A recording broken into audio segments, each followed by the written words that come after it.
이제 말씀을 보시겠습니다. 말씀은 이사야 43장 1절부터 3절까지입니다.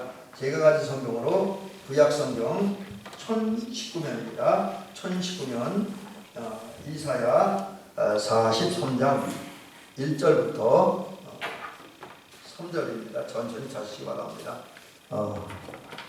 찾으신 분들은 성경을 보시고 못찾은 분들이 앞에 자막을 보시면 되겠습니다. 야곱아, 너를 창조하신 여호와께서 지금 말씀하시느니라. 이스라엘아, 너를 지으신 이가 말씀하시느니라. 너는 두려워하지 말라. 내가 너를 구속하였고 내가 너를 지명하여 불렀나니 너는 내 것이라. 네가 물 가운데로 지날 때에 내가 너와 함께 할 것이라. 강을 건널 때에 물이 너를 침몰하지 못할 것이며 네가 물 가운데로 지날 때에 타지도 아니할 것이요 불꽃이 너를 사르지도 못하리니 대전하는 여호와 내 하나님이요 이스라엘의 거룩한 이요 내 구원자라. 내가 애굽을 너의 속량물로 구스와 스바를 너를 대신하여 주었노라. 아멘. 이제 우리가 지금 주제별로 말씀을 이렇게 나눠서 드리고 있는데 첫 시리즈에서는 영생에 대한 이야기를 드렸고요. 지금 이제 영생에 이른데 그 기초적인 과정이라고 해서는 구원에 대한 얘기를 하는데 오늘 이제 구원 두 번째 시간으로 하나님의 구원, 지난번엔 인류를 구원하고 있는 하나님의 구원 계획에 대해서 소개를 해드렸고 오늘은 이제 우리를 구원하는 하나님의 구원의 역사, 또 우리를 구원하신 하나님께서 우리에게 약속하신 부분들을 살펴보면서 은혜를 받도록 합니다. 우리 권사님, 우리 박지원 권사님, 평상시 사는 무슨 말 제일 많이 하세요? 평상시. 권사님, 그러니까 신앙적인 부분에서 볼 때 무슨 말을 제일 많이 하세요, 권사님? 어떻게 하나님 나라 들어가? 할렐루야. 그 맞아요, 그 말이 맞아요. 그게 중요한 거니까. 사실 그 구원도 그렇지만 하나님 나라 들어가느냐 못 들어가느냐 하는 것은 사느냐 죽느냐가 결정되는 게 굉장히 중요한 문제죠. 자, 맞아요. 그 권사님 말씀대로 하나님 나라에 들어가야 돼요. 근데 그거가 연결된 범위에서 우리가 생각을 해보면 내가 하나님 나라에 들어가기는 어떻게 살아야 되는가. 이거 제일 우리가 많이 생각을 하고 많은 말을 해요. 그러다 보니까 우리 예수 믿는 사람들, 성도들, 그리고 하나님의 말씀을 전하는 목사님들이 일상생활 속에서나 사역할 때에 가장 많이 하는 말이면서도 그 뜻이 아주 애매한, 잘 찾지 못하는 그런 말이 하나 있습니다. 그 가장 많이 사용하는 말, 그러면서도 그 뜻을 정확히 헤아리기 힘든 그 말인데 그게 뭐냐면 바로 하나님의 뜻. 여러분, 우리는 실제로 하나님의 뜻 많이 얘기를 하잖아요. 하나님의 뜻대로 살아야 된다. 실제로 우리가 말하는 대로 하나님의 뜻대로 살아야 돼요. 그쵸? 왜? 그거 이제 세 가지 면에서 말씀드린 건데, 긴 설명을 드리지 않을게요. 하나는 우리가 성도이기 때문에. 하나는 예수님의 제자이기 때문에. 그래서 이런 우리들은 우리 마음대로 살 수 있는 사람이 아닙니다. 하나님 원하는 대로 하나님의 뜻대로 살아야 돼요. 그러나 이거보다 더 중요한 건 우리가 종경생하는 것처럼 마태복음 7장 21절에 보니까 그게 하나님 나라 들어가는 길이기 때문에 나더러 주여 주여 하는 자마다 다 천국에 들어갈 것이 아니요 다만 하늘에 계신 내 아버지 곧 하나님의 뜻대로 행하는 자라야 천국에 들어간다. 그렇게 말씀하고 있습니다. 그래서 이 세 가지 제가 조금 전에 다른 두 가지 이유를 말씀드렸습니다만 그 더 중요한 건 적어도 우리의 영원한 삶이 결정되어지는 하나님 나라에 들어가기 위해서 우리는 하나님의 뜻대로 살아야 돼요. 그러다 보니까 하나님의 뜻이 무엇인지 잘 알 수는 없지만 그러나 하나님의 뜻대로 살아야 됩니다. 자, 그러면 이제 뜻을 잘 모른다 그러는데 그럼 이제 물론 우리가 이제 사람이기 때문에 모든 순간에 그 순간에 하나님의 뜻을 다 헤아리기 사실 불가능합니다. 예를 들면 쉽게 얘기해서 내가 고추 농사를 짓는 것이 하나님의 뜻인지 배추 농사를 짓는 것이 하나님의 뜻인지 그럼 우리가 어떻게 구분합니까? 어쩌면 그 두 개가 다 하나님의 뜻이에요. 농사분들한테는. 근데 그렇게 어떤 면에서는 이건지 저건지 하나님의 뜻을 구분할 수 없는 데가 참 많습니다. 그럼에도 불구하고 하나님의 뜻을 생각했는데 그럼 하나님의 뜻은 제가 오늘은 세부적인 것보다 원론적인 거 성경이 말하는 하나님의 뜻만 잠깐 소개를 해드리려고 해요. 하나님의 뜻은 이제 여기 원어 성경에 보니까 그런 의미를 가지고 있습니다. 원어 성경이 뭐라고 표현되면 델루와 투 데우라고 하는 말인데 여기서 이 뜻이라는 게 요 앞에 쓴 이 글자인데 이게 뭐냐면 델루마라고 하는 말로서 원한다, 바란다, 기대한다, 요구한다, 소원한다, 열망한다, 목적이다, 뭐 그런 뜻이 있습니다.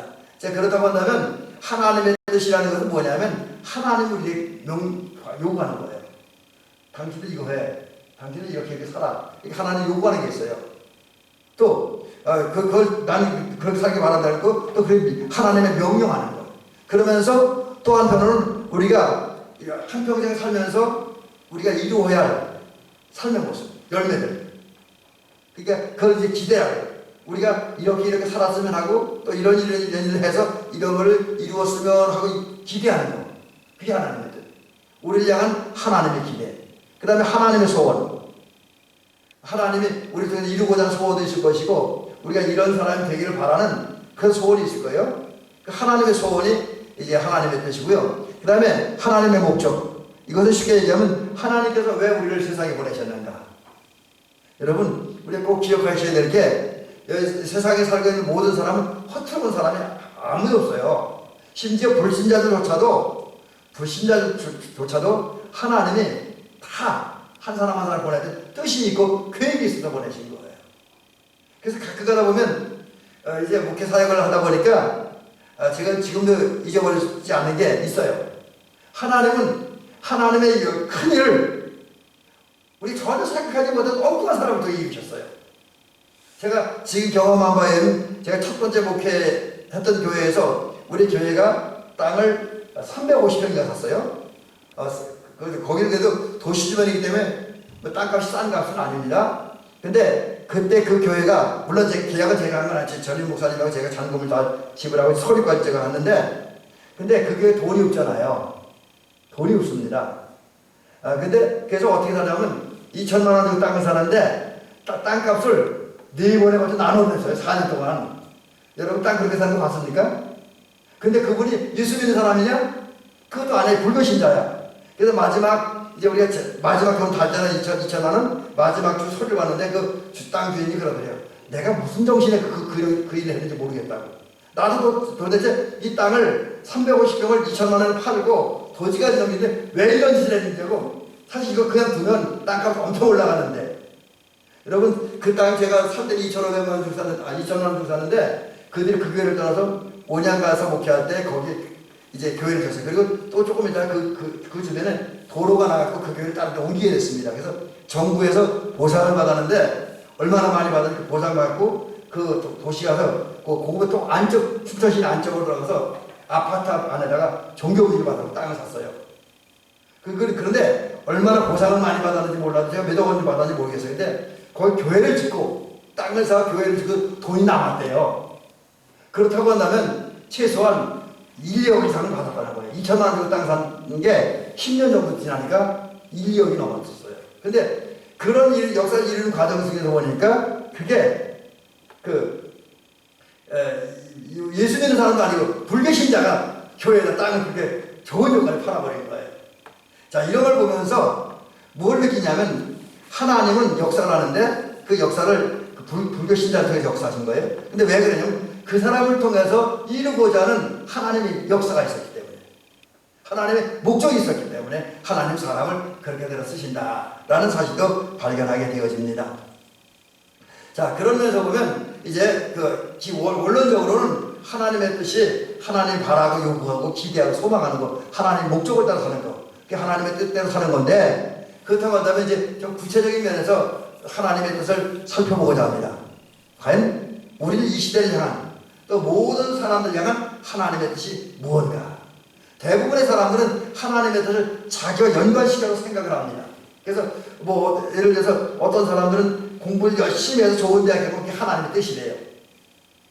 또 떨어지면 지가 공부 안 해서 떨어졌고 하나님의 뜻이 아니어 떨어졌대. 그건 말도 안 되죠. 지가 공부 안 해놓고 떨어지는데 왜 하나님 핑계 됩니까? 그건 아니잖아요. 기타 많은 사람들이 여러 가지 자기 기준과 자기 생각, 세상적인 어떤 그런 것을 기준을 가지고 이야기를 하는데 여러분 그거 뭐 100% 틀리다고 얘기할 수는 없지만 그러나 정확한 하나님의 뜻은 그건 아니에요. 하나님의 뜻은 꼭 나와 관계되었다라고 보기는 좀 그래요.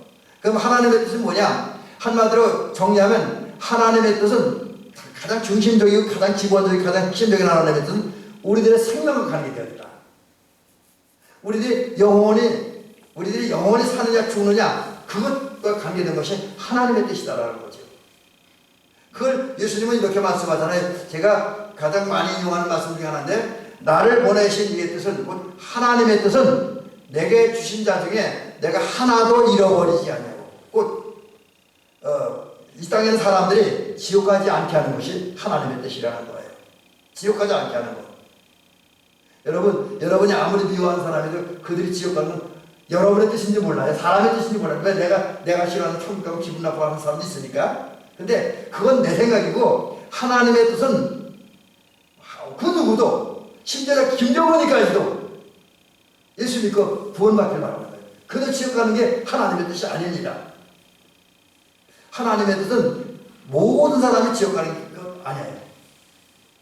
그건 하나님의 뜻이 아닙니다. 지옥 안 가는 게 하나님의 뜻입니다. 그 다음에 또 계속 얘기하기를 마지막 날에 다시 살리는 이것이냐. 내 아버지의 뜻은 아들을 보고 믿는 자마다 영생을 얻는 것.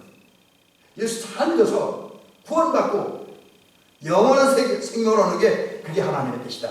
구체적으로 보면 예수님 보고 이제 믿음으로써 구원받는 것.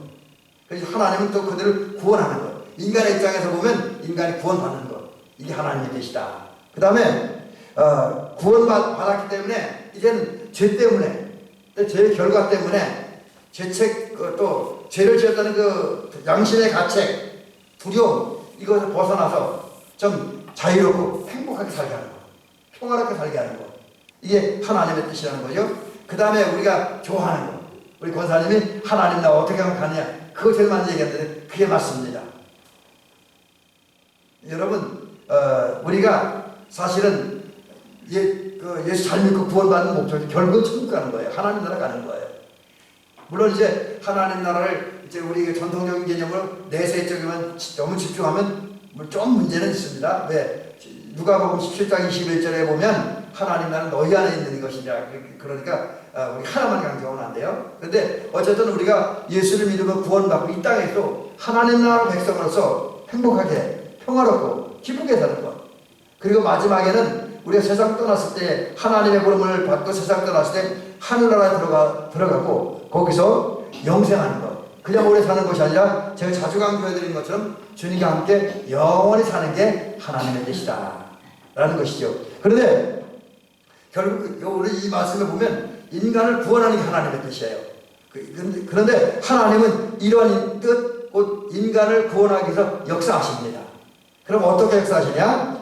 오늘 크게 두 가지를 말씀드리려고 그러는데 말씀드리다가 시간 넘어가고 그 중간에 끝날 거예요. 얼마나 할지 모르지만 근데 그 중에 첫 번째 부분은 우리 하나님은 우리의 구원자이시기 때문에 구원을 완성하시는 분이고 구원을 총책임지는 분. 그러니까 구원을 총책임졌다. 이 얘기는 무슨 얘기냐면 하나님은 우리 구원을 대충 구원하는 것이 아니라 책임감을 가지고 반드시 사람들을 구원에 대한 책임감을 가지고 역사하신다. 그래서 하나님은 우리의 구원을 이루는 총책임자이고 또 그 총책임자 지고 일하셔서 그 구원을 완성하시는 분이다 라는 것이죠. 그래서 우리의 구원을 총책임지시고 그것을 위해서 역사하시고 완성하시는 하나님의 은혜의 역사를 이사야 선지자가 이렇게 얘기를 하고 있어요. 야곱아 너를 창조하신 여호와께서 지금 말씀하시느니라. 지금 구원의 말씀, 구원의 가지고 선포하는 거예요. 근데 그 대상이 누구냐? 야곱이 누굽니까? 도둑놈입니다. 사기꾼입니다. 한마디로 말하면 죄인입니다. 죄인을 향해 말씀하는 거예요. 또 그 다음에 또 말씀하기를 뭐라는 이스라엘아 너를 지으신 이가 말씀하시느니라. 너는 두려워하지 말라. 야곱에게 말씀하신 다음에 그 다음에 또 말씀하셔요. 이스라엘. 그럼 여기서 이스라엘이 뭐라냐면 여러분 창세기 32장에 보면 야곱이 야복강 나룻가에서 천사와 씨름하잖아요. 그렇죠? 그리고 자기를 축복해달라고 간청합니다. 그때에 그 천사가 씨름하다가 새벽에 뭐라 그러게 내 이름이 무엇이냐라고 물을 때 야곱이 내 이름은 야곱입니다. 난 죄인입니다. 나는 도둑놈입니다. 나는 사기꾼입니다. 이런 고백을 해요. 그때 하나님을 보낸 천사, 그중에 이제 한 분이 하나님인데 그분이 뭐라 그럽니까? 너를 다시는 내 이름을 야곱이라 부르지 말라. 이스라엘이라 부르라. 그러면서 뭐라 그래요? 그 뜻을 해석하기 너는 하나님과 천사와 겨루어 이긴 사람이다. 승리자라고 하는 얘기예요. 근데 이 말을 어떤 이제 구약 성서학자는 시구여로 이스라엘을 황폐자라고 번역을 하더라고요. 황폐자. 그러니까 우리는 하나님 나라의 황폐자. 은혜 받아서. 근데 그런 이스라엘에게 지금 하나님 말씀하는 거예요. 근데 그 뒤에 내용이 뭐냐? 구원에 되는 거죠. 너는 두려워하지 말아라. 왜? 죄에 대해서, 죄책에 대해서 마귀와 세상 아무것도 두려워하지 마라. 왜? 하나님을 구원했다. 내가 너를 구원했다. 그리고 또 너를 구원하기 위해 많은 사람들이 너를 선택하고 불렀다는 거예요.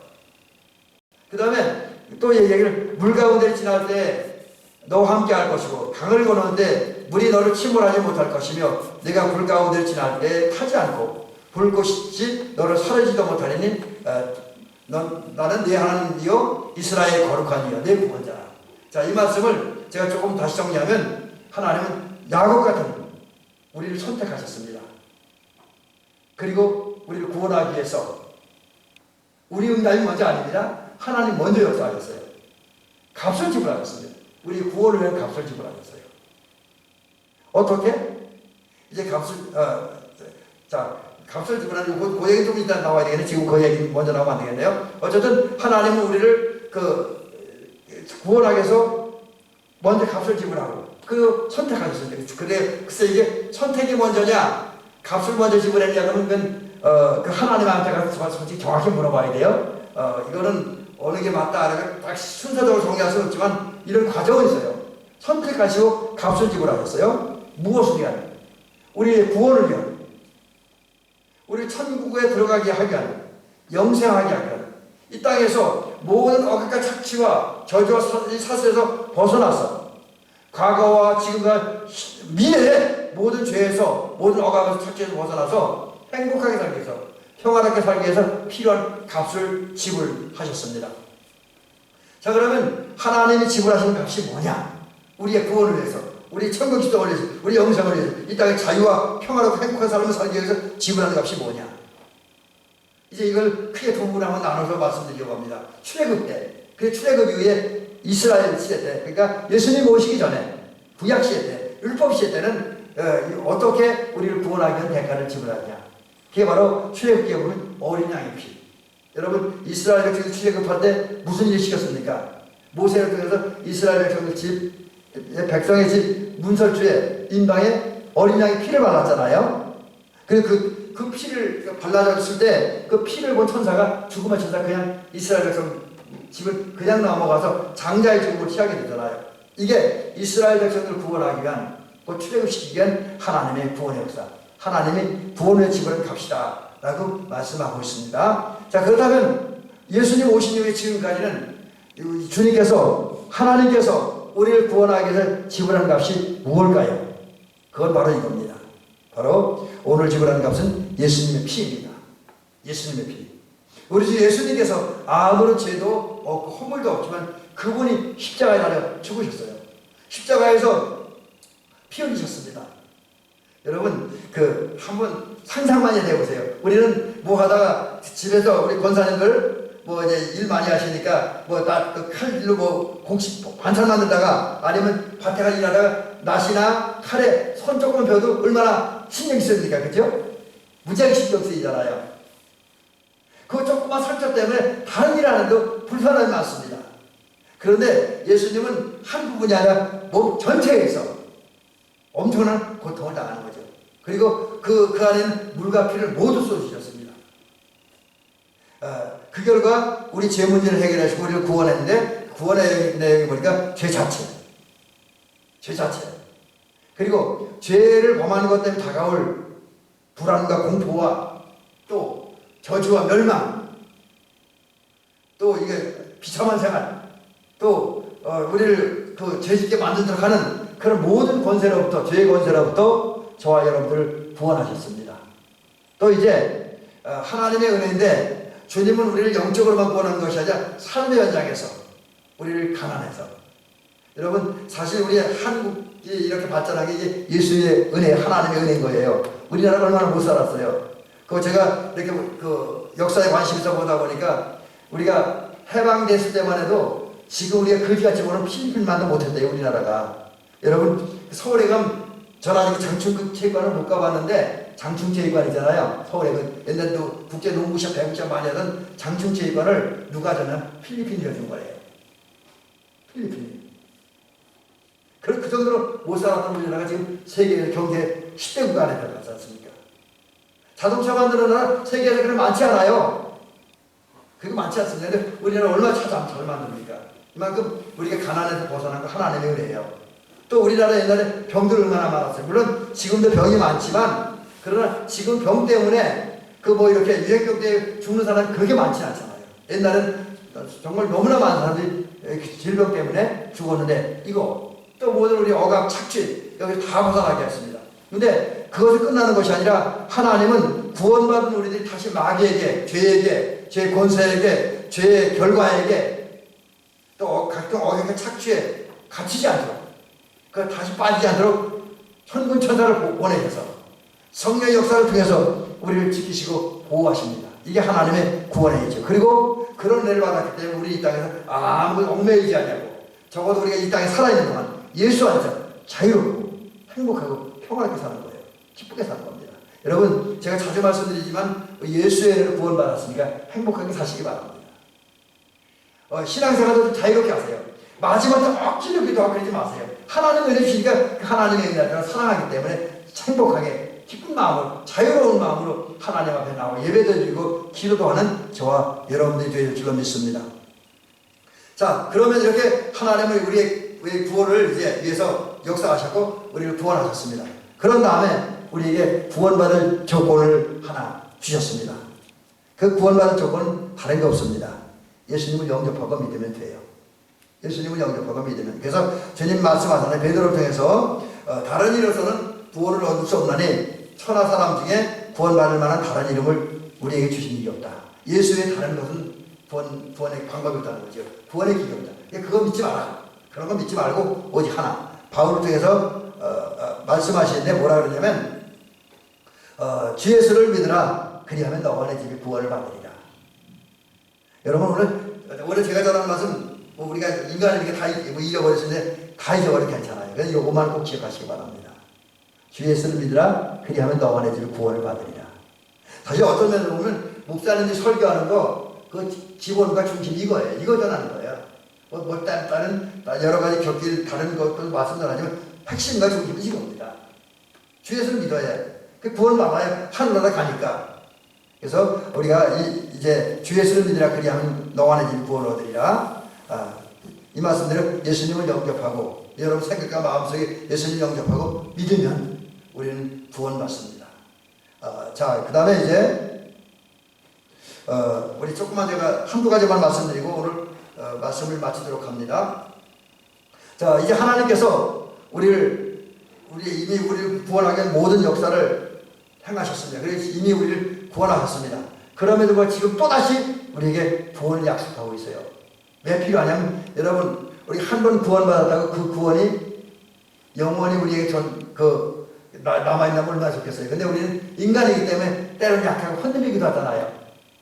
그러다 보니까 믿음에서 떨어지기도 하고 낙심하기도 하고 그래요. 근데 그런 우리들에게까지 주는 약속은 이렇게 계속 구원을 약속한다는 것이요. 근데 우리를 구원하기 위한 하나님의 구원의 약속은 어제 오늘이 펼쳐진 몇 년 사이에 뭐 또 상황 때문에 이 조건 때문에 주님 만들어낸 그런 이론이 아니라는 겁니다. 우리를 구원하기 위한 이미 우리를 구원하셨고 앞으로 우리를 구원하시려고 하는 하나님의 구원의 계획 그거는 이미 수천 년 전부터 수만 년 전부터 하나님에 의해서 세워졌다는 거죠. 구원은 하나님께서 우주가 창조되기 전부터 태초 이전부터 하나님께서 구원을 준비하셨고 계획하셨고 그리고 그것을 역사하셨습니다. 때문에 이 구원이라는 것은 시대나 상황, 하나님 적어도 하나님의 구원은 시대나 상황의 지역이나 어떤 그 사람들의 뭐 여러 가지 다양한 것들 때문에 변하거나 취소되지 않는다는 거죠. 하나님의 구원에서는 어떤 환경에서도 취소되지 아니한다. 오히려 하나님의 인류를 구원하겠다고는 또 우리 권사님들과 장로님과 집사님과 성도님을 구원하겠다고는 하나님의 약속은 언제나 유효합니다. 효력이 있어요. 그리고 하나님의 역사에 의해서 그것은 반드시 성취되어집니다. 자, 그러면 이런 하나님께서 우리의 구원을 위해서 약속한 것 세 가지인데 오늘은 한두 가지만 말씀드릴게요. 첫째로 이제 하나님의 은혜로 구원받은 백성을 이미 우리 구원받았잖아요. 근데 구원받은 백성을 신하들로 삼아주겠다. 신하들로. 바울은 이야기를 합니다. 너희가 다 믿음으로 말미암아 그리스도 예수 안에서 하나님의 아들이 되었으니. 근데 요즘에 이제 남녀 평등을 주장하는 분들이 이 말씀에 좀 부정적이에요. 왜냐하면 맨 아들이야 그냥 아들 다 포함하면 되지 않느냐. 그래서 그 전에 어떤 분이 그러대요. 그 어느 목사님이 어느 청년한테 결혼 진행을 부탁을 받았대요. 근데 이제 그분은 이제 저처럼 교회 목회하는 게 아니라 신학대학에서 학생들 가르치는 교수님인데 그 교수님에게 어떤 젊은 청년들이 와서 결혼 주례를 부탁하면서 그 얘기하더래요. 저기 제발 목사님, 교수님, 아내들아 남편에게 복종하라. 그 성경 읽지 말아달라고 또 뭐 이제 남자만 강조하는 것을 들려주는 그런 말씀 읽지 말고 그런 얘기 하지 말아달라고 그렇게 얘기하더라는 거죠. 남녀 평등 주장하는 사람이. 근데 그런 사람들은 성경에 하나님의 아들이라는 걸 따면 저 별로 안 좋아하는데 여러분 여기서 하나님의 아들은 꼭 남자만 얘기하는 건 아닙니다. 하나님의 자녀를 얘기하는 거죠. 그래서 바울 사도에 얘기하면 하나님의 약속이 그거라는 거죠. 너희가 다 믿음으로 말미암아 그리스도 예수 안에서 하나님의 아들 곧 하나님의 자녀가 된다라는 것이죠.